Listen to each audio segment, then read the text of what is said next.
MCom final EAFM optional paper है हमारा economic environment in India. Third unit चल रही है हमारी। कुछ टॉपिक हम कर चुके हैं, आज नया टॉपिक शुरू करेंगे हम।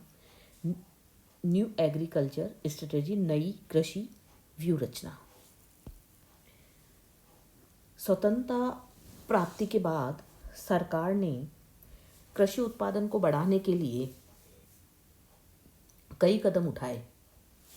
उनमें जैसे हम कह सकते हैं कृषि अनुसंधान संस्थाओं की स्थापना की, कृषि विश्वविद्यालयों की स्थापना की, नवीन उपकरणों का उपयोग और उनका प्रदर्शन, उर्वरकों के उत्पादन में वृद्धि, ये सब कृषि के उत्पादन को बढ़ाने के लिए सरकार द्वारा समय समय पर कदम उठाए गए हैं। तीसरी पंचवर्षीय योजना तक कृषि के क्षेत्र में विशेष परिवर्तन नहीं हुआ, लेकिन उसके बाद में इस कृषि की नई नीति का प्रादुर्भाव हुआ जो 1961 से हुआ, जब सघन कृषि जिला कार्यक्रम या पैकेज कार्यक्रम प्रारंभ किया गया।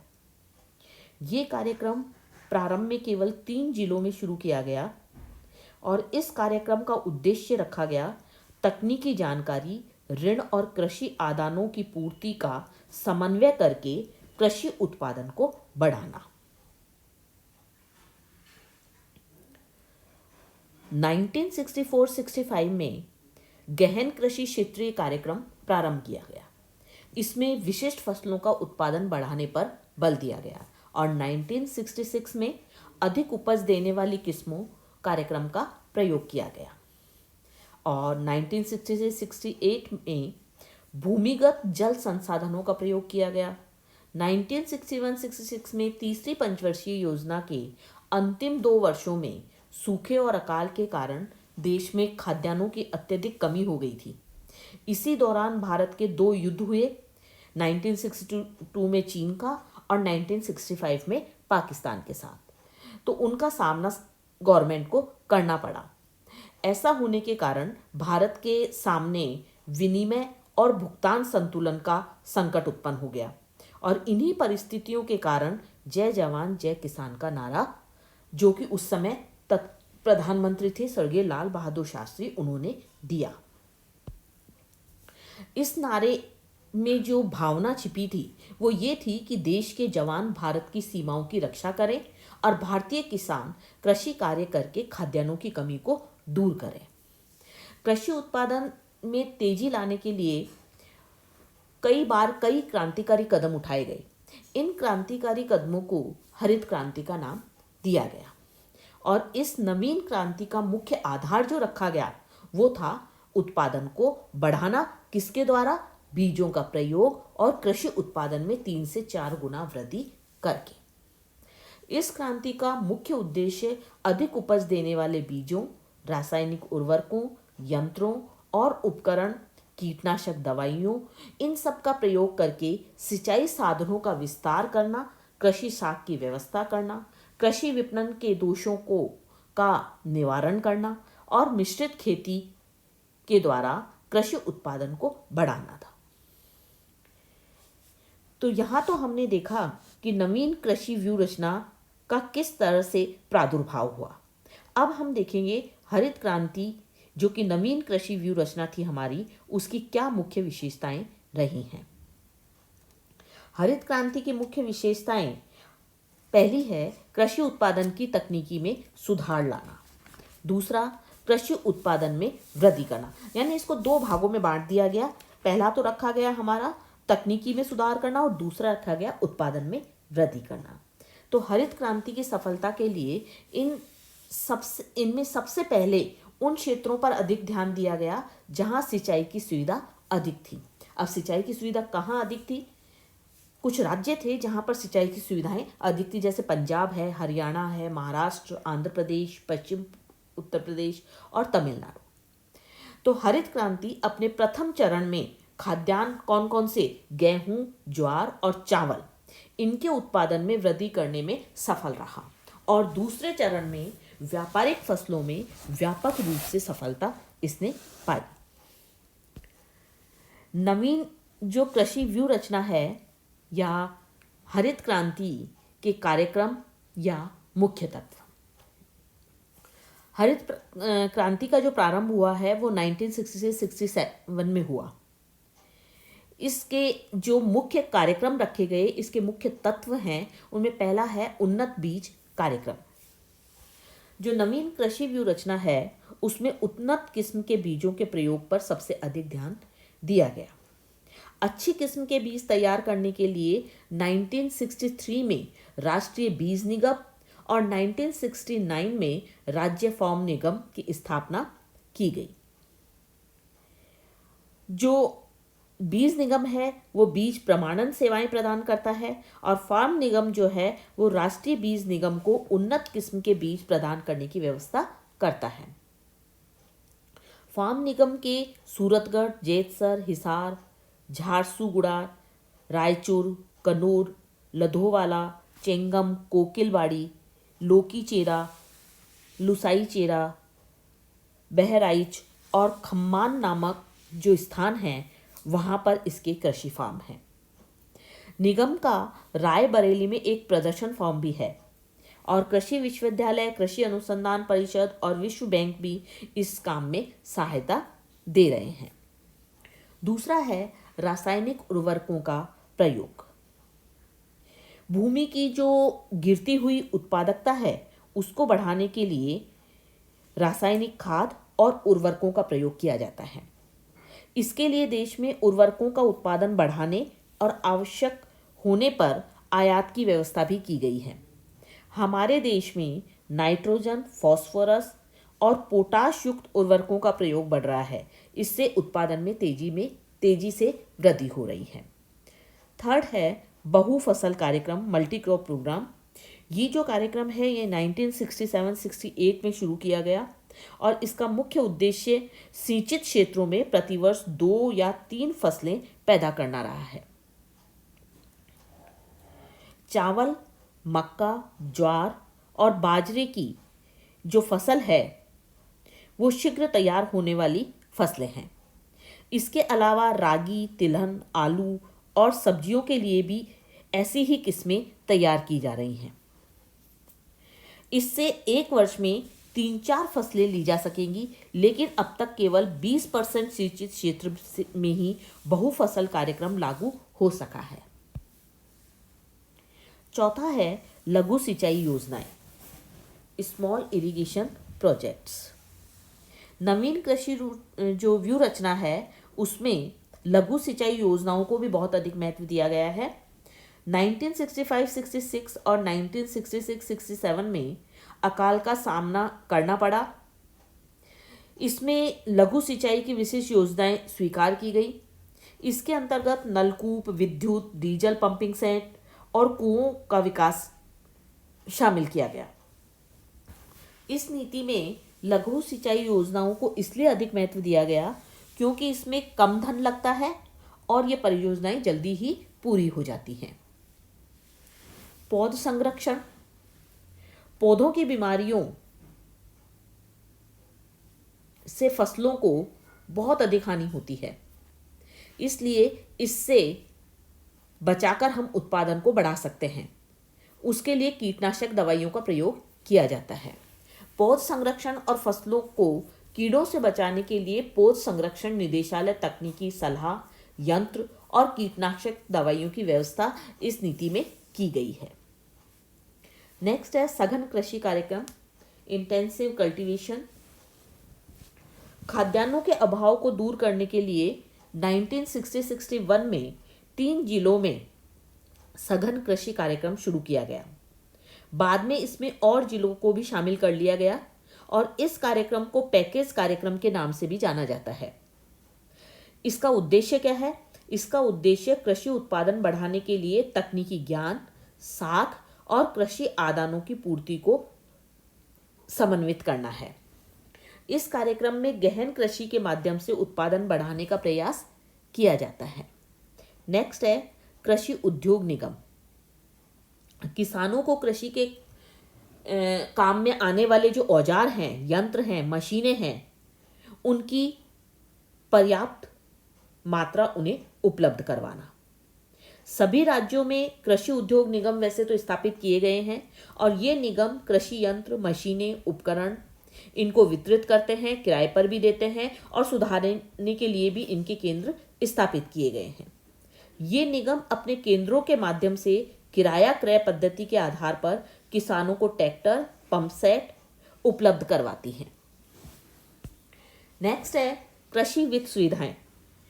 कृषि वित्त सुविधाएं किसानों को महाजनों के चंगुल से छुड़ाने के लिए उन्हें सस्ती और आसान शर्तों पर ऋण उपलब्ध करवाने के लिए सहकारी समितियों का विकास किया गया है।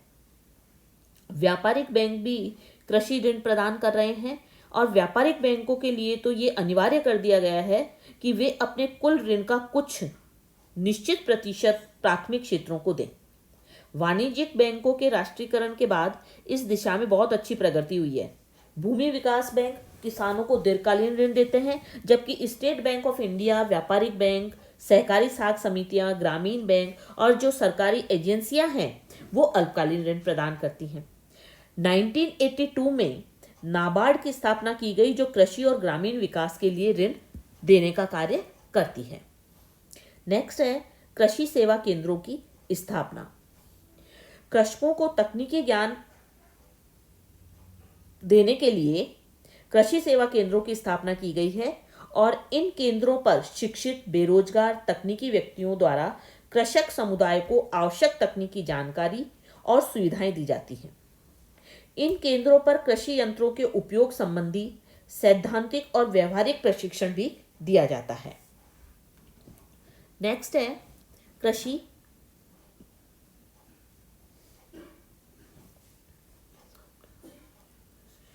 विपणन। कृषि विपणन में कृषि विकास के लिए कृषि उपज के उचित विपणन की व्यवस्था होना जरूरी है और यदि किसान को अपनी उपज का उचित मूल्य नहीं मिलेगा तो उसे अधिक उत्पादन के लिए प्रोत्साहित भी नहीं किया जा सकता।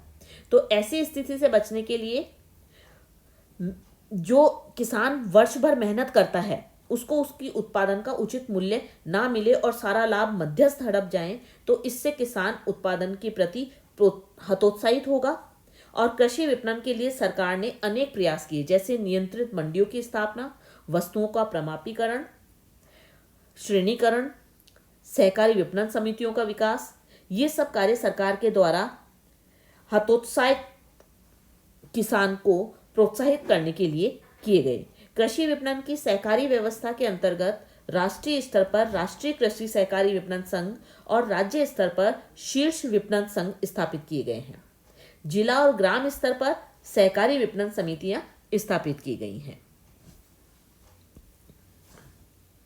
नेक्स्ट है भूमि सुधार कार्यक्रम। भूमि सुधार कार्यक्रमों को लागू करने पर भी पूरा जोर दिया गया है। सभी राज्यों में कृषि जोत की अधिकतम सीमा निर्धारित की जा चुकी है। 20 सूत्री आर्थिक कार्यक्रम के द्वारा भूमि सुधार कार्यक्रमों को जल्दी लागू करने की व्यवस्था की गई है, लेकिन अभी इनमें वांछित सफलता हमें नहीं मिली है। भू संरक्षण। इस योजना में भूमि को सुरक्षित रखने के लिए भी कार्यक्रम चालू किए गए हैं। राजस्थान, गुजरात, मध्य प्रदेश और उत्तर प्रदेश जैसे राज्यों में कृषि योग्य भूमि को हवा, पानी के कटाव से बचाने की व्यवस्था की गई है और साथ ही पहाड़ी भागों में घाटियों और दर्रों की भूमि साफ करके समतल कृषि योग्य बनाने का कार्यक्रम भी किया गया है। नेक्स्ट है पोषक मूल्य या समर्थन मूल्य नीति। नई कृषि व्यूह जो है उसके अंतर्गत किसानों को अपनी उपज का उचित मूल्य दिलाने की भी व्यवस्था सुनिश्चित की गई है। इसमें क्या किया जाता है कि कृषिगत फसलों के न्यूनतम पोषक मूल्य घोषित कर दिए जाते हैं और सरकार किसानों को वो न्यूनतम मूल्य देने की गारंटी भी देती है। यदि फसलों के मूल्य इस न्यूनतम मूल्य से नीचे चले जाते हैं तो सरकार इन न्यूनतम मूल्यों पर कृषि उपज को खरीदती है और देश में खाद्यान्नों का क्रय करने के लिए भारतीय खाद्य निगम की भी स्थापना की गई है, जो प्रति वर्ष खाद्यान्नों का भंडार बनाए रखने के लिए न्यूनतम समर्थन मूल्य पर खाद्यान्न खरीदती है।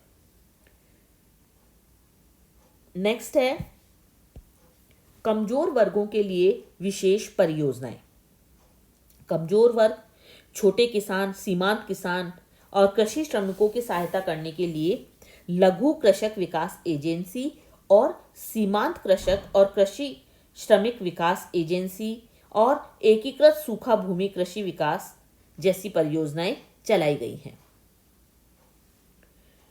शुष्क खेती। कृषि उत्पादन को बढ़ाने के लिए ही शुष्क खेती को भी विकसित करने का प्रयास किया गया है।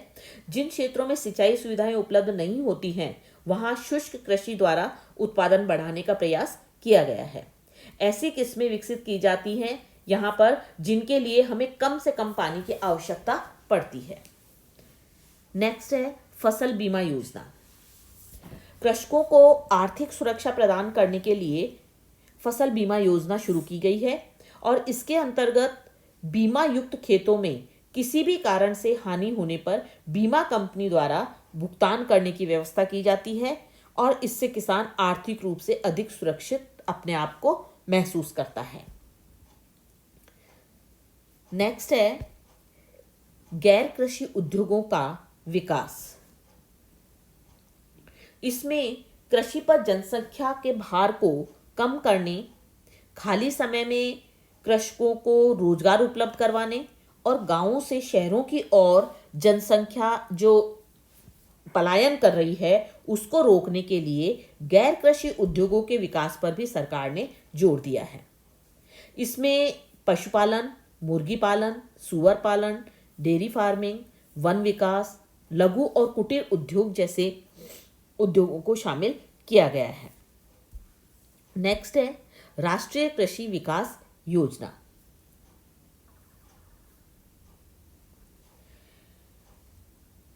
राष्ट्रीय विकास परिषद की जो 53वीं बैठक हुई उसमें राज्यों को अपनी योजनाओं में कृषि में निवेश के हिस्से में वृद्धि करने के लिए प्रोत्साहित करने के लिए एक कार्यक्रम शुरू किया गया। केंद्र सरकार ने 11वीं योजना के लिए 25,000 करोड़ रुपए के आवंटन के साथ ही 16 अगस्त 2007 को राष्ट्रीय कृषि विकास योजना को स्वीकृति प्रदान कर दी।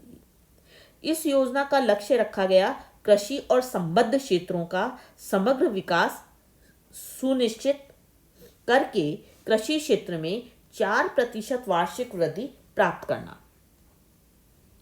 ये एक प्रकार की राज्य योजना है और इस स्कीम के अंतर्गत सहायता प्राप्त करने की पात्रता कृषि और संबद्ध क्षेत्रों के लिए राज्य सरकारों के बजट में आवंटित राशि पर निर्भर करेगी।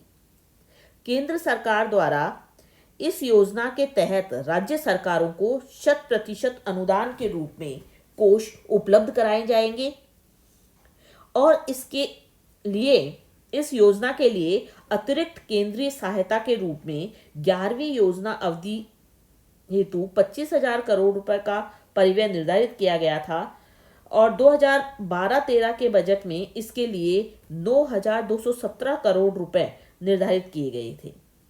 इस योजना का मुख्य उद्देश्य है कृषि और संबद्ध क्षेत्रों में सार्वजनिक निवेश में वृद्धि करने के लिए राज्यों को प्रोत्साहित करना, कृषि और संबद्ध क्षेत्र के कार्यक्रमों की योजना बनाने और उनके क्रियान्वयन में राज्यों को लोचशीलता और स्वायत्तता प्रदान करना।